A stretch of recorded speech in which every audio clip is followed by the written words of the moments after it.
Hello दोस्तों, इस video में देखें हम गॉस का नियम क्या होता है और इसके आधार पर करेंगे कुछ अच्छे अच्छे अंकित प्रश्न। स्टार्टिंग के प्रश्न जो है आपके बोर्ड के लिए हैं और उससे आगे वाले आपके एक कॉम्पिटिटिव एग्जाम के लिए जैसे आईआईटी जेई के लिए है। तो गॉस का नियम क्या होता है, इस वीडियो में गॉस का नियम देखने के बाद हम इसका प्रूफ भी करेंगे और साथ में करेंगे कुछ क्वेश्चंस। तो बात कर लेते हैं गॉस का नियम। गॉस के नियम यानी गॉस लॉ क्या होता है। तो ये जो साइंटिस्ट थे गॉस, इन्होंने सिर्फ फ्लक्स के बारे में ही बताया था। इससे पहले आपने फ्लक्स पढ़ा होगा, अगर नहीं पढ़ा है तो आप पहले वो पढ़ लीजिए। फ्लक्स क्या होता है, फ्लक्स क्या होता है जिसका फॉर्मूला होता है phi E equal to E vector dot A vector, और इसे जब ओपन करते हैं तो ये हो जाता है ई ए कॉस थीटा। यानी जब डॉट को उठाते हैं तो क्या आता है, कॉस थीटा आता है।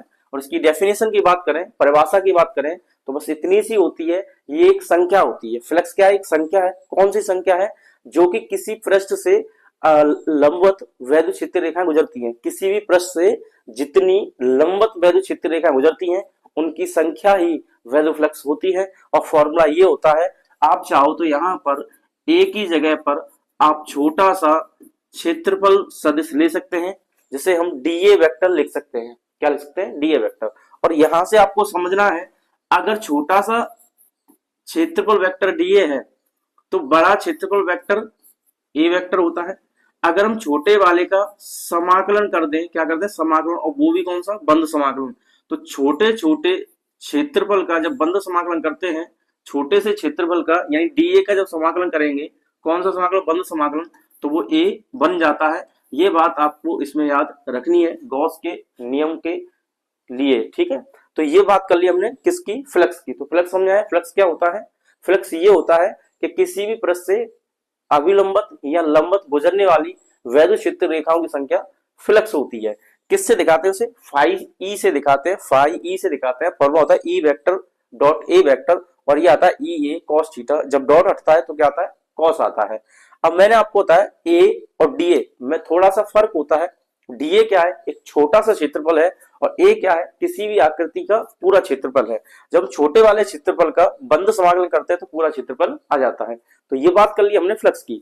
गॉस की प्रमेय में गॉस जो साइंटिस्ट थे उन्होंने क्या बताया था, उन्होंने बताया था जिस तरीके से आप यहाँ फ्लक्स निकालते हो उसके लिए एक फॉर्मूला दिया था। वो ये कहते हैं कि ये जो फ्लक्स होता है ये कुल आवेश का, और ये कुल कौन सा आवेश, अंदर वाला, इनका मतलब इनसाइड, अंदर वाला आवेश का 1/ε0 गुना कर दो। क्या कर दे, 1/ε0 गुना कर दो। यानी कोई एक आकृति है और वो बंद है, कैसी है, बंद है, उसके अंदर रखा है आवेश। क्या रखा है, आवेश। एक आकृति है, वो कैसी है, बंद है, उसके अंदर क्या रखा है, आवेश रखा है। तो अंदर जितना भी आवेश है वो कुल आवेश, जितना भी आवेश है वो क्या चाहिए आपको, कुल आवेश चाहिए। और कहाँ का चाहिए, अंदर का। और उसका गुणा कर दो किससे, एप्सिलॉन नॉट से, मतलब 1/ε0 से गुणा कर दो। तो इनका जो वैल्यू आएगा वो किसके बराबर हो जाएगा, फ्लक्स के। और हम फ्लक्स में क्या पढ़ते हैं कि वैद्युत क्षेत्र की रेखाएं जो लंबवत गुजरती हैं उनकी संख्या ही फ्लक्स होती है। और यह साइंटिस्ट ने ये बता दिया था कि जितना भी अंदर आवेश होगा उस आवेश का 1/ε0 गुना कर दो, और ये गॉस की प्रमेय बन जाती है। तो इतना मैं उम्मीद करता हूं आपको समझ में आ गया होगा। तो इसकी डेफिनेशन की बात कर लें, किसकी बात कर लें, डेफिनेशन की। तो इसके अनुसार किसी बंद पृष्ठ, कैसा पृष्ठ होना चाहिए, बंद पृष्ठ। तो बंद पृष्ठ ए से गुजरने वाला कुल वैद्युत फ्लक्स फाई ई उस पृष्ठ द्वारा घिरे कुल आवेश का 1/ε0 गुना होता है। अर्थात हम इसे ऐसे लिखते हैं कि फाई ई बराबर ये क्यू इन, यानी एक कुल आवेश होगा अंदर वाला, और इसका 1/ε, देखिए इसका लिखा है का मतलब क्या होता है यहाँ पे गुणा। तो कुल आवेश का 1/ε0 गुना होता है। तो क्यू इनसाइड इंटू 1/ε0। और या करके हम इसे ऐसे लिखते हैं कि phi E is equal to Q/ε0। तो ये जो फॉर्मूला है इसी को हम गॉस का नियम कहेंगे। क्या कहेंगे इसे, गॉस का नियम। बात समझ में आ गई। तो कोई पूछे गॉस का नियम क्या है, कि किसी बंद पृष्ठ से गुजरने वाला कुल वैद्युत फ्लक्स कुल आवेश का, कुल आवेश कौन सा, जो पृष्ठ द्वारा गिरा है, कुल आवेश का 1/ε0 गुना होता है। इसी को हम गॉस की प्रमेय कहते हैं, ठीक है ना।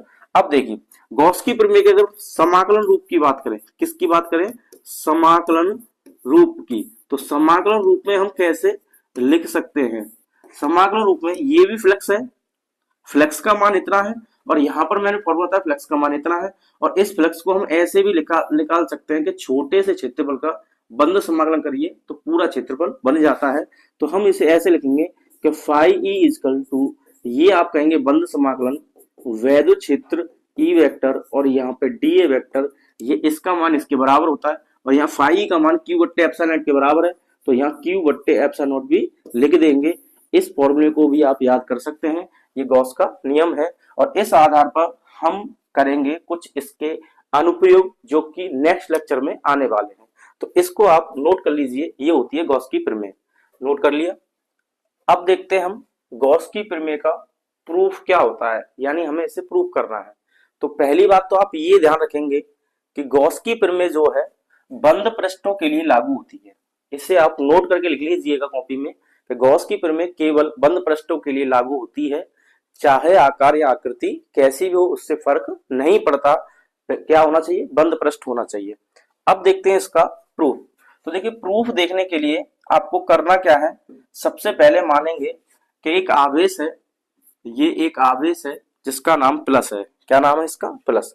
अब ये जो प्लस आवेश है, कैसा, ये प्लस आवेश, ठीक है। तो ये जो प्लस आवेश है ये हमने यहाँ रख दिया है और ये जब हमने यहाँ रख दिया है तो इसे हमें बंद करना पड़ेगा किसी एक पृष्ठ से।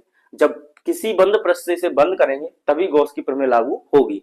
तो हम इसे क्या करते हैं, बंद कर देते हैं। क्या करते हैं, हम इसे बंद कर लेते हैं एक गोले से। किससे बंद कर लेते हैं इसे, एक गोले से, ठीक है।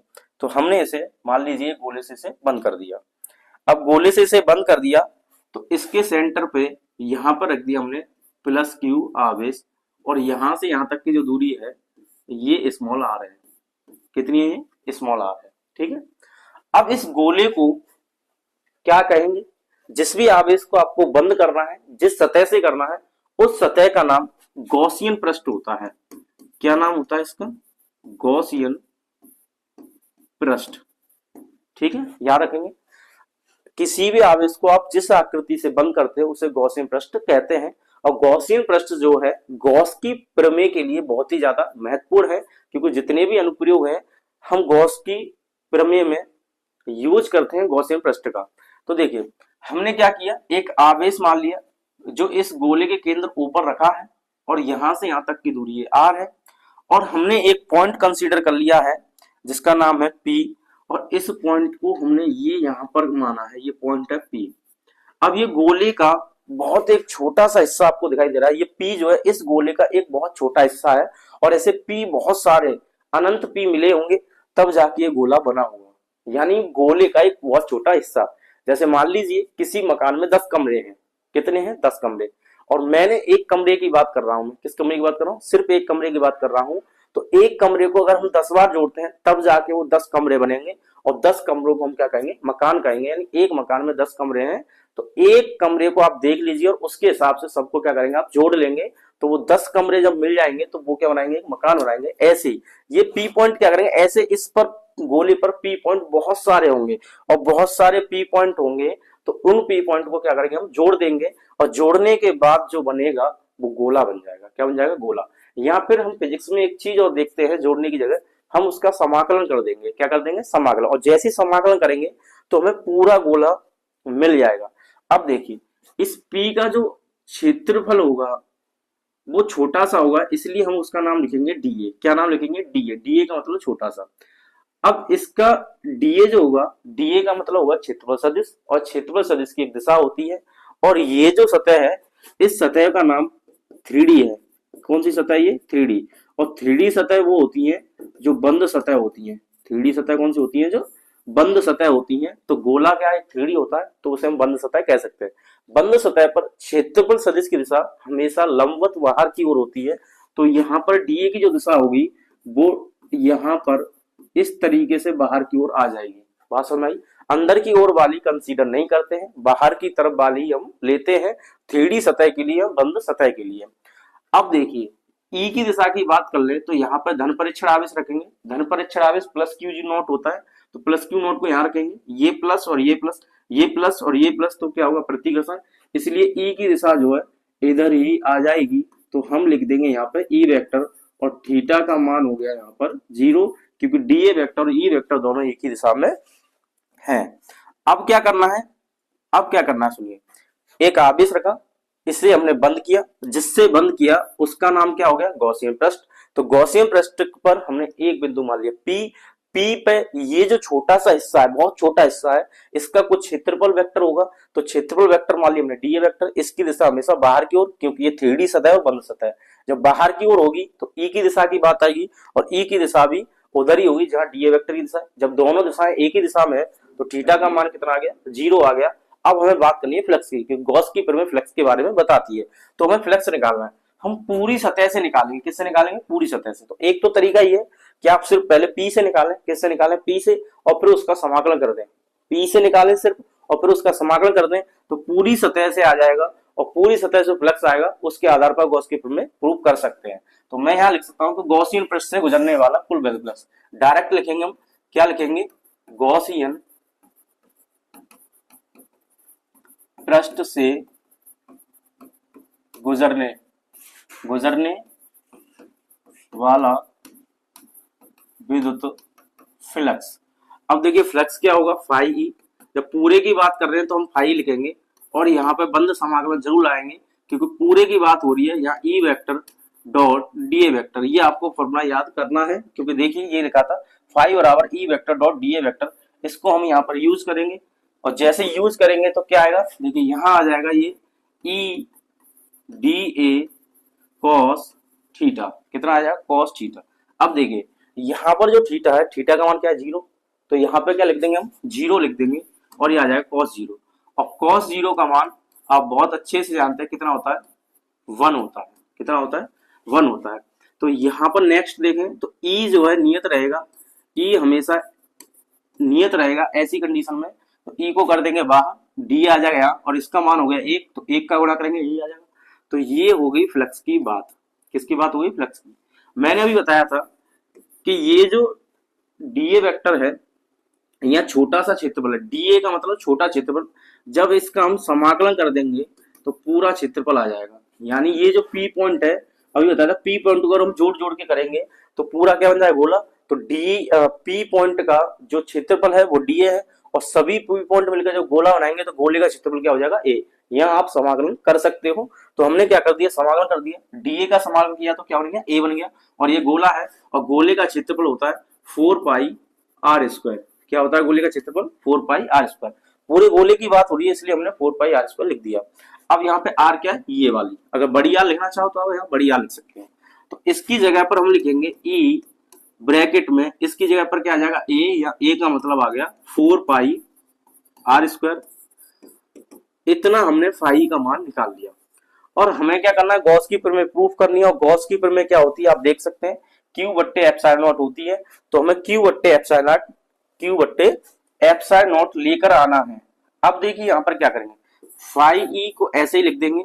ई क्या होता है, वैद्युत क्षेत्र की तीव्रता। यहाँ पर आवेश कितना आपके पास, 1। तो हम ये कह सकते हैं किसी एक बिंदु आवेश कारण वैद्युत क्षेत्र की जो तीव्रता होती है उसका फॉर्मूला क्या होता है, 1/4 पाई एप्सिलॉन नॉट क्यू बट्टे आर स्क्वायर होता है। गुणा कर देंगे, ई का मान आ गया, इससे गुणा कर देंगे 4 पाई आर स्क्वायर से। अब देखिए आर स्क्वायर से आर स्क्वायर स्वाहा हो जाएगा, 4 पाई से 4 पाई मर जाएगा। अब ये फाई ई कितना आया, ऊपर क्या आया, क्यू, और ये क्या आया, एप्सिलॉन। और क्यू बट्टे एप्सिलॉन ही क्या होता है, गॉस की प्रमेय होती है। क्या होता है गॉस की प्रमेय, देखिए आप देख सकते हैं कि फाई बराबर क्यू बट्टे एप्सिलॉन नॉट। तो फाई बराबर क्यू बट्टे एप्सिलॉन नॉट आ गया, और यही क्या गॉस की प्रमेय है। तो हम कह सकते हैं हैंस प्रूव्ड। क्या हो गई, ये प्रूव्ड हो गई। तो यहाँ पर आप इसको नोट कर सकते हैं, इस तरीके से आप प्रूव कर सकते हैं। ठीक है, बात समझ में आ गई। चलिए इसके बाद देखते हैं हम इसके आधार पर कुछ अच्छे क्वेश्चंस। तो क्वेश्चन नंबर फर्स्ट है, एक आवेश क्यू त्रिज्या आर की एक गॉसियन गोलाकार सतह से घिरा हुआ है। देखिए कैसी है, एक गॉसियन गोलाकार सतह। तो गॉसियन गोलाकार सतह ये हो गई, मान लीजिए क्या है, एक क्यू आवेश है। तो यहाँ पे मैंने क्यू आवेश लिख दिया, त्रिज्या इसकी आर है। क्वेश्चन में कह रहा है कि एक आवेश क्यू त्रिज्या आर की एक गॉसियन गोलाकार सतह से घिरा हुआ है। तो क्यू आवेश है, ऊपर रखा है, आर त्रिज्या से घिरा हुआ है। यदि त्रिज्या को दोगुना कर दिया जाए, तो दोगुना करने का मतलब है आप कुछ इस तरीके से एक और बना सकते हो। यहाँ से यहाँ तक त्रिज्या कितनी हो जाएगी, आर की जगह पर ये 2r हो जाएगी। आवेश के बारे में उसने कुछ नहीं कहा कि दोगुना कर दिया जाए तो बाहरी फ्लक्स कितना होगा। भाषण में कुछ वो ये कह रहा है कि एक बिंदु ओ मान लिया हमने गोले का, जहां पर रखा है क्यू आवेश और इसकी त्रिज्या है बड़ी आर। अभी जैसे कि हमने यहाँ प्रूफ में किया था, यहाँ पर क्या कहते छोटी आर मानी थी। अब छोटी आर मानी थी तो इसने सवाल में क्या कह दिया, बड़ी आर है। और फिर दूसरी कंडीशन में कहेगा 2r कर दिया, यहाँ पर कितनी कर दिया 2r। अब ये कह रहा है कि फ्लक्स पर कोई फर्क पड़ेगा, यानी इसका फ्लक्स क्या होगा, इसका फ्लक्स क्या होगा, चलिए बताते हैं। इसके फ्लक्स की बात कर ले तो इसको 1 कह दूंगा मैं, इसके फ्लक्स का नाम 2 कह दूंगा, और यहाँ पर फ्लक्स निकालेंगे फाई 1 इक्वल टू क्यू बट्टे एप्सिलॉन नॉट, यानी अंदर जितना आवेश है एप्सिलॉन नॉट से भाग कर दो, ये आ जाएगा पहला। दूसरे की बात करते हैं तो क्या आ जाएगा, क्यू अंदर कितना आवेश क्यू, तो यहाँ पे बड़ा क्यू दिया है तो आप बड़ा क्यू लिख दीजिए तो ये आ जाएगा। यहाँ पर लिखेंगे फिर से क्या आ जाएगा, यहाँ पर दूसरे के लिए यहाँ पे आ जाएगा phi 2 equal to capital Q upon epsilon naught. ये किसके लिए, ये इसके लिए। अब इसमें कहीं आर की बात हो रही है क्या, इसमें दूरी आ रही नहीं आ रही है, तो दूरी पर फ्लक्स निर्भर नहीं करता, दूरी पर फ्लक्स निर्भर नहीं करता, तो इसलिए इसमें क्या होगा, ना तो 4 गुना होगा, ना आधा हो जाएगा, ना 2 गुना होगा, वही रहेगा, क्योंकि दूरी पर फ्लक्स निर्भर नहीं करता। अगर मान लीजिए आप इसे पूरा सॉल्व करना भी चाहते हैं तो यहाँ पर कुछ ऐसा हो जाएगा, जैसे आप यहाँ पर लिख रहे हैं, अब देखिए आप यहाँ पर लिख रहे हैं तो ई का मान क्या आ जाएगा, अगर मान ली आर के लिए बात कर रहे हैं, इसके लिए मैं यहाँ पे बताता हूँ, तो फाई ई का मान आता, फाई 1 कर देता हूँ इसके लिए, इसे बड़ी आर मान लू तो ये आता 1 अपॉन 4 पाई एप्सिलॉन नॉट, और क्यू बट्टे यहाँ पे बड़ी आर स्क्वायर आता, छोटी आर की जगह बड़ी आर आता, और इनटू ध्यान सुने ये क्या आता 4 पाई आर स्क्वायर जो दिया है, आर की जगह पर हम बड़ी आर लिख देंगे तो ये आता है 4 पाई बड़ी आर स्क्वायर। ठीक है, फिर से ये मर जाता, ये सब कैंसिल हो जाते, तो क्या आता क्यू बट्टे एप्सिलॉन नॉट। अगर हम यहाँ पर 2r कर देते, क्या कर देते 2r कर देते, तो यहाँ पे आप क्या लिख दे, यहाँ पे देखिए 2r होता था 4 पाई आर स्क्वायर, तो यहाँ पे आ जाता 4 पाई आर की जगह क्या आ जाता 2r, तो 2r का स्क्वायर होता, और यहाँ पर जो r लिख रहा है इसकी जगह पर भी क्या लिखते हैं हम 2r लिखते हैं, जहां जहां r है वहां 2r लिख दो, और जहां जहां r है वहां पे सिंगल r लिख दो और सॉल्व कर लो, फिर से वही आ जाएगा। ठीक है, तो इसका मतलब ये हुआ कि इस तरीके के क्वेश्चन में आप ध्यान रखें, अगर आपको त्रिज्या 2 गुनी कर दे, 3 गुनी कर दे, 10 गुना कर दे, कितना भी गुना कर दे, उससे फ्लक्स पर कोई प्रभाव नहीं पड़ेगा, तो इसका आंसर क्या हो जाएगा, वही रहेगा, यानी सेम रहेगा, नो चेंज। नेक्स्ट क्वेश्चन है, एक गॉसियन पृष्ठ के अंदर, एक गॉसियन पृष्ठ है और 3q minus 2q q plus 2q आवेश रखे, पृष्ठ से परिवर्तित कुल वैद्युत फ्लक्स ज्ञात कीजिए। एक पृष्ठ है, एक पृष्ठ ऐसे करके हमने कोई मान लिया ये पृष्ठ है और बंद पृष्ठ है, कंडीशन क्या है, बंद पृष्ठ होना चाहिए।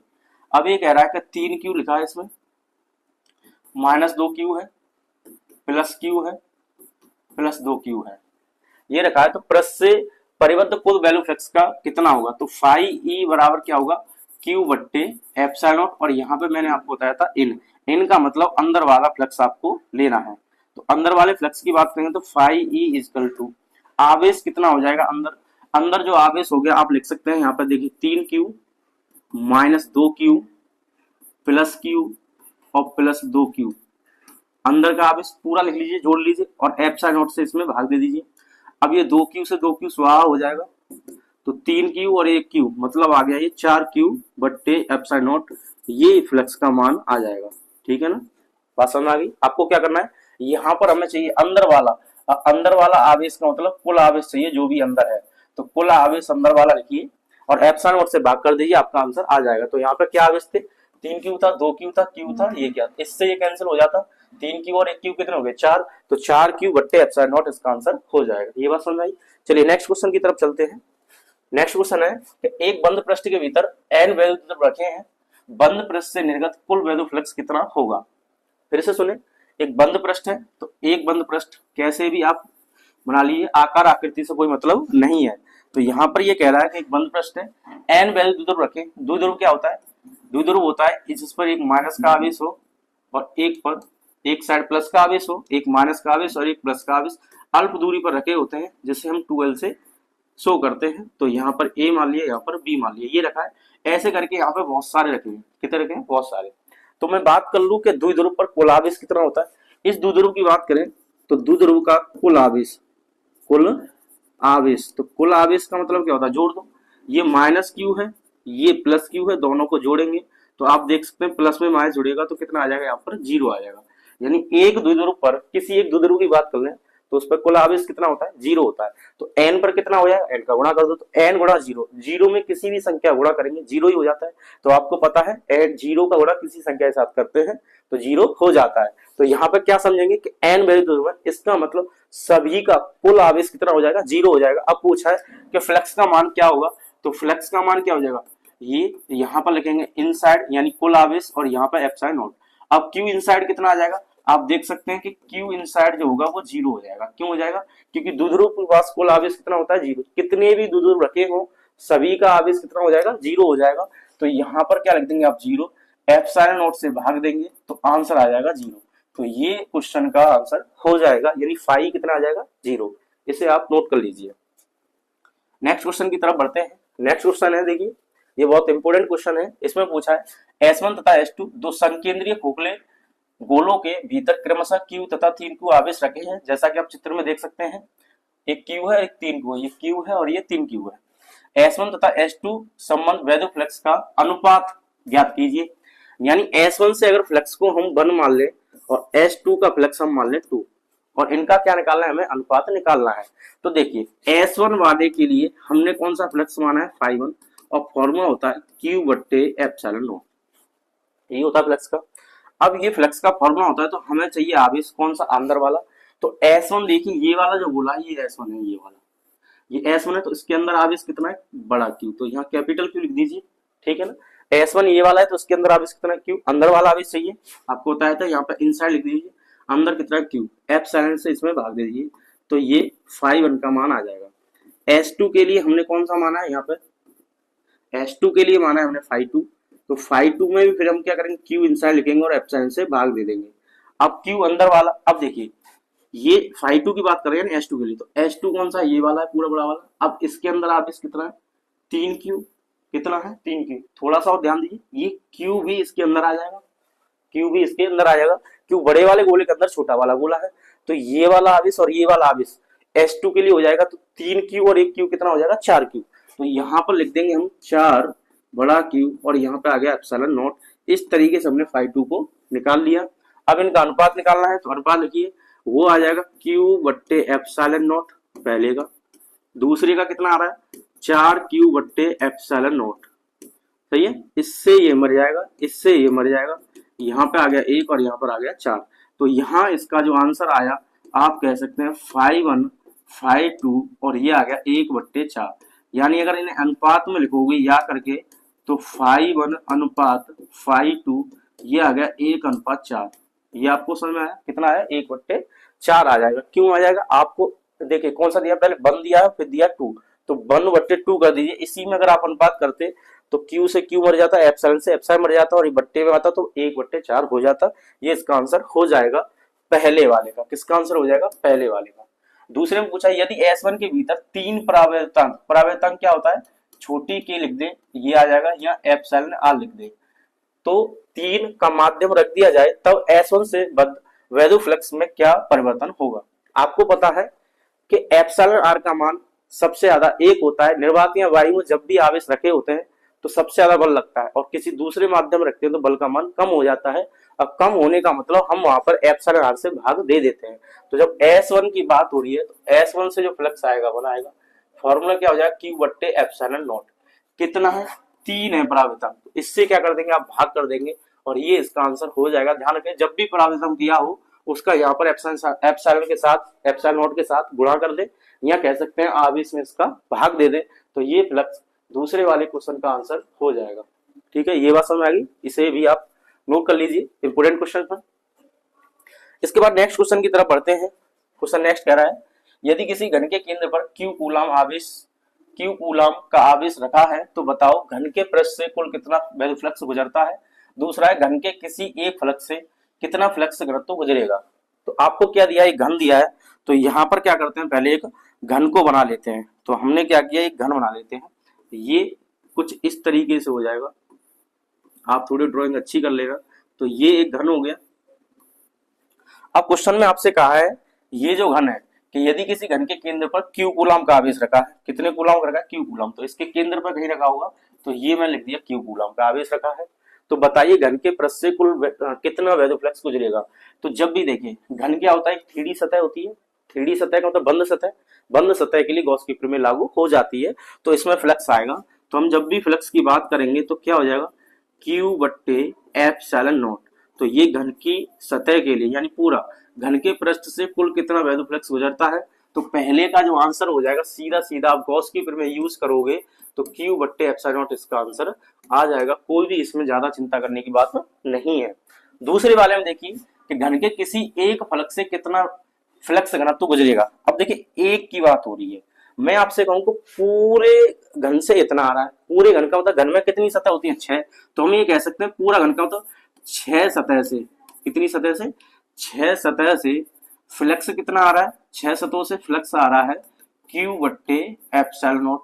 तो मैं अगर एक सतह की बात करूं, एक सतह की बात करूं तो क्या है, इस 6 को उठा के इधर भेज देंगे, इस 6 को उठा के इधर जब भेजेंगे तो Q बट्टे 6 एप्सिलॉन नॉट आ जाएगा। बात समझ आ गई। तो इसका मतलब जब भी आपको एक सतह से पूछा जाए तो हम कह सकते हैं Q बट्टे 6 एप्सिलॉन नॉट हो जाएगा। कितना हो जाएगा, 6 एप्सिलॉन नॉट हो जाएगा। ध्यान सुने, ये क्वेश्चन नंबर दूसरे का आंसर हो जाएगा। कितने का हो जाएगा, दूसरे का आंसर। सही है, बात समझ आई कुछ। अगर एक सतह से पूछे, सतह का मतलब सॉरी फलक, एक फलक से पूछे, एक फलक से पूछे तो आप कितना करेंगे Q बट्टे 6 एप्सिलॉन नॉट। इसमें आपको विशेष ध्यान देने वाली बात यह है कि अगर पूरे घन से पूछेगा तो Q बट्टे एप्सिलॉन नॉट, और सिर्फ एक फलक से पूछेगा तो कितने फलक होते हैं, 6 फलक होते हैं। 6 का इसमें भाग कर देंगे। और आवेश कहां पर रखा होना चाहिए, आवेश केंद्र पर रखा होना चाहिए। अगर केंद्र की जगह कहीं और रखा है तो क्या है, इसका आंसर बदल जाएगा। कैसे बदल जाएगा, इससे अगला क्वेश्चन हमने इसी आधार पर लिया है। तो नेक्स्ट क्वेश्चन देखिए, यदि Q बिंदु आवेश भुजा A वाले घन के किसी एक कोने पर है तो घन से प्रवाहित फ्लक्स क्या होगा। तो फिर से सुने, यहाँ पर क्या दिया, आपको घन दिया है और घन के कोने पर इस बार आवेश रखा है। क्या रखा है, घन के कोने पर। जैसे मान लीजिए यहाँ पर एक आवेश रखा है, इसका नाम Q है। अब आप देखिए ये घन के कोने पर रखा है तो ये आवेश बंद तो हुआ नहीं। जब तक आवेश बंद नहीं होगा, बंद सतह नहीं होगी, तब तक क्या नहीं होगा, तब तक गॉस की प्रमेय हम प्रयोग नहीं कर सकते। तो आप एज्यूम कीजिए कि आपके पास एक घन है और घन की सतह कुछ इस तरीके से है। जैसे मान लीजिए ये एक सतह आपकी तरफ, इसका अपोजिट इधर 2 हो गई, एक इधर हो जाएगी, एक इधर हो जाएगी, 4 हो गई, एक ऊपर हो जाएगी और एक नीचे 6 हो जाएगी। अब यहाँ पर हमने सबसे ऊपर वाली पे आवेश रख दिया है, तो इस आवेश को हमें बंद करना है। नीचे क्या रखा है, घन रखा है, घन की ये वाली सतह हुई और इस सतह के इस कोने पर हमने आवेश रखा है। मैं आपको यह समझाना चाह रहा हूँ कि ये आवेश यहाँ रखा है इस कोने पर, इस कोने को ऊपर से बंद करना पड़ेगा। एक हो जाएगा, नीचे तो है ही घन, एक ऊपर घन हो गया, एक इधर घन हो जाएगा 2, एक इधर हो जाएगा 3, एक इधर हो जाएगा 4, एक इधर हो जाएगा 5। इस तरीके से हम क्या करेंगे, इसको बंद करेंगे। और बंद करेंगे तो हमें टोटल जो घन पड़ेंगे 7 चाहिए। कितने चाहिए, 7, और एक ही हो जाएगा, कितने हो जाएंगे, 8 घन हो जाएंगे। आपने सॉलिड स्टेट एक ठोस अवस्था केमिस्ट्री में चैप्टर था, हो सकता है आपके सिलेबस में निकल गया हो इस बार, तो उसमें आप देखेंगे तो ये पहला चैप्टर में यही समझा आता है कि कोने पर रखा है। तो कोने की जब बात करते हैं तो इसे हम बंद करने के लिए कितने घन चाहिए, हमें 8 घन चाहिए। कितने घन चाहिए, 8। इस तरीके से हम बंद करेंगे तो यहाँ पर आगे पीछे लगा के सब 8 हो जाएंगे। कितने हो जाएंगे, 8। तो 8 जब घन हो जाएंगे तो इनसे जो फ्लक्स गुजरेगा तो एक घन से कितना आता है, ध्यान सुने, एक घन से आता है Q बट्टे एप्सिलॉन। और 8 घन जब एक आवेश को बंद कर रहे हैं तो 8 का भाग दे दीजिए, तो यहाँ पर ये आंसर हो जाएगा। इसको आप याद रखें। और ये क्वेश्चन मैंने आपको इसलिए कराया है कि आप देख सकें कि आवेश की स्थिति कहाँ है। अगर केंद्र पे होती तो Q बट्टे एप्सिलॉन नॉट हो जाता, ठीक है, और फलक की बात करते तो 6 से भाग करते। और अगर कोने पर रखा है तो याद रखना 8 घनों से बंद करेंगे तो 8 का यहाँ पे एप्सिलॉन नॉट के साथ गुणा कर देंगे तो इतना फ्लक्स आ जाएगा। इसे आप ध्यान रखना।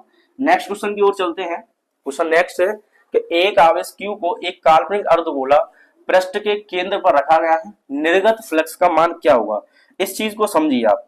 इस चीज में आपसे कहा है कि एक गोला है, एक गोला कुछ इस तरीके से, ये काल्पनिक गोला है और काल्पनिक है और वो भी अर्धगोला है। कैसा, ये अर्धगोला, अर्धगोला है तो आधे गोले के लिए तो फ्लक्स लगेगा नहीं, मतलब गॉस की प्रमेय लगेगी। ये कह रहा है कि आवेश Q को एक काल्पनिक अर्धगोला पृष्ठ के केंद्र पर रखा गया है, तो यहाँ पर वैसे सुनिए केंद्र पर रखा गया तो ये आ गया Q। निर्गत फ्लक्स का मान ज्ञात कीजिए। तो इसको हमें क्या करना पड़ेगा, बंद। अब आधा गोला नीचे है, आधा गोला आप ऊपर से रख दीजिए, आधा गोला नीचे है, आधा गोला आप ऊपर से रख दीजिए तो पूरा गोला हो जाएगा। और जैसे ही पूरा गोला हो जाएगा तो हम क्या करेंगे, इस पर गॉस की प्रमेय लगा देंगे। इस तरीके से आप इसे बंद कर सकते हैं, ठीक है ना। ये गोला हो जाएगा बंद, हो गया बंद। अब बंद हो गया, जब आवेश बंद होता है तो बंद सतह हो गई। अब बंद सतह हो गई तो इसका मतलब गॉस की प्रमेय लगेगी, बंद सतह के लिए गॉस की प्रमेय लगती है। तो इससे फ्लक्स कितना आएगा, तो फाई ई का मान आ जाएगा क्यू बट्टे एप्सिलॉन नॉट, ठीक है ना। तो फाई का मान क्या आ जाएगा, क्यू बट्टे एप्सिलॉन नॉट गॉस की प्रमेय के अनुसार, यानी बंद सतह के लिए जो फ्लक्स होता है वो क्यू बट्टे एप्सिलॉन नॉट होता है, सही है। अब ये पूरे गोले के लिए आया है, बात क्या याद रखनी है इसमें, ये पूरे गोले के लिए आया है जब हमने बंद किया, तो पूरे गोले के लिए। लेकिन सवाल में पूछा आपको अर्धगोला दिया है, क्या दिया है, अर्धगोला। तो अर्धगोले से कितना आ जाएगा, जो फाई ई जो दिया है इसका आधा कर दीजिए, और आधा करने का मतलब है यहाँ पर 2 से गुणा कर दीजिए। क्या बात समझ आई, यानी आधा कैसे करेंगे, तो क्यू बट्टे एप्सिलॉन नॉट का आधा करने का मतलब 1/2 से गुणा कर दीजिए, और 1/2 से गुणा करेंगे तो ये इसके साथ यहाँ पर लिख देंगे। तो अर्धगोले से इतना फ्लक्स आएगा, जो कि इस क्वेश्चन का आंसर हो जाएगा। और छोटे छोटे क्वेश्चन है, पर थोड़ा सा आपको दिमाग लगाना है कि आधे गोले के केंद्र पर रखा था क्यू, तो आधे गोले के केंद्र पर जब क्यू रखा है तो उससे फ्लक्स निकालने के लिए, गॉस की प्रमेय प्रयोग करने के लिए आपको पूरा गोला बनाना पड़ेगा। और जैसे पूरा गोला बनाएंगे तो पूरे गोले से फ्लक्स इतना आता है, और आधे से पूछा है, यानी अर्धगोले की बात हो रही है, तो अर्धगोले से यहाँ पे करके 2 का यहाँ पे क्या कर देंगे, हम भाग दे देंगे क्यू में, तो क्यू का आधा कर देंगे, यानी 1/2 का गुणा करेंगे, तो फाई का मान आएगा Q/2 एप्सिलॉन नॉट। ये बात समझ में आ गई। चलिए नेक्स्ट क्वेश्चन की ओर चलते हैं। नेक्स्ट क्वेश्चन आपको दिया है कि अर्ध बेलन की सतह क्यू आवेश स्थित है। अर्ध बेलन की सतह पर ये एक बेलन है, ये आधा बेलन है, कैसा मान लीजिए आधा बेलन है, और यहाँ पे क्यू रखा है, तो गुजरने वाला कुल बेलन प्रश्न ज्ञात कीजिए। फिर से सुनिए, आधा आपको कुछ भी दिया है तो पहले आप उसे पूरा कीजिए, पूरा जब करेंगे तो आधा बेलन ऊपर से रख देंगे, कुछ इस तरीके से ये बेलन बन जाएगा, ये यहाँ से मिला के ये बेलन बन जाएगा पूरा, और इसके सेंटर पे क्या है, क्यू। तो यहाँ पे फ्लक्स क्या आएगा, पहले की तरह, तो ये आ जाएगा क्यू बट्टे एप्सिलॉन नॉट, क्या आ जाएगा पूरे के लिए, इन पूरे के लिए तो ये आ गया, लेकिन सवाल में पूछा आधे के लिए, तो आधे के लिए क्या हो जाएगा, इसका आधा कर दो, ये 2 एप्सिलॉन नॉट इसका आंसर होने वाला है। तो ये आंसर इसका हो जाएगा। उम्मीद करता हूं आपको ये क्वेश्चन समझ में आया होगा। इसके बाद नेक्स्ट क्वेश्चन और देख लीजिए। अगर कुछ इस तरीके का दिया है, आपको एक शंकु दिया है और इससे पूछा है फ्लक्स का मान बताइए। शंकु के यहाँ पर शीर्ष पर अगर कोई क्यू आवेश लगा होता है तो इसके लिए फॉर्मूला ये यूज करते हैं कि फाई बराबर Q/2 epsilon not 1 minus cos theta. इसको आप याद रखें कि जब भी किसी कोण की बात हो रही हो, कि कोण का मतलब शंकु की बात हो रही है, और इसके यहाँ पर थीटा कोण पर अगर क्या रखा है, क्यू रखा है, तो उसके लिए फॉर्मूला ये आएगा। क्यों आएगा, क्योंकि यहाँ पे आवेश रखा है तो इससे फ्लक्स कुछ इस तरीके से पास होगा, ये यहाँ पर फ्लक्स पास होगा, और इसी की हमें बात करनी है और किसी की बात हमें नहीं करनी है। ये कुछ इस तरीके से आएगा और इसका फॉर्मूला ये यूज करना है। अगर इसके केंद्र पर रखा होता, तो केंद्र पर रखा होता तो हम क्या करते, पहले इसे इसके एक गोले से बंद करते, और गोले से फ्लक्स कितना जाता है, इतना जाएगा। तो इस तरीके से हम इसे सॉल्व कर लेते।